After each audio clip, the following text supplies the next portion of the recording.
Sir కేవలం వాళ్ళ రాజకీయ లబ్ధి కోసం వాడుకోవాలనుకున్నారు ఆ పాయింట్ ని. దాన్ని అదే అందుకే ఆవిడ చెప్పారు కూడా అక్కడ.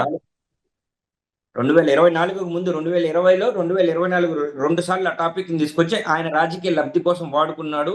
వాడుకోవడంలో సక్సెస్ అయ్యాడు. ఈ రోజు డిప్యూటీ సీఎం అయిన తర్వాత ఆ కేసుని నేనేం చేయలేను, దాంట్లో ఎవరెవరో ఇన్వాల్వ్ అయినారో అదేదో మారిపోయింది. ఇదే మాట ఆ రోజు ఆడవచ్చు కదా, ఈ మాట ఆ రోజు ఆడవచ్చు కదా, మీరు న్యాయం కరెక్ట్ చేయలేని తల్లి అని. దాన్ని ఎందుకు తెర మీదకి తీసుకొచ్చి రాజకీయ లబ్ధి కోసం వాడుకున్నారు అనేది ఈ హైపరాదికి కళ్ళు కనిపించట్లేదా? కబోదైతను కరెక్ట్.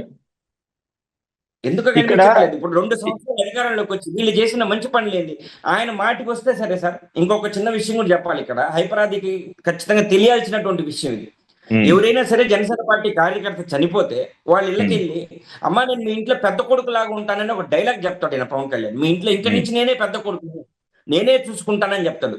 చివరికి ఈయన ఎవరికి పెద్ద కొడుకేడు ఆంధ్రప్రదేశ్ లో? నారా చంద్రబాబు నాయుడు గారికి ఈయన పెద్ద కొడుకై కూర్చున్నాడు. అది ఈయన కనిపించట్లేదా?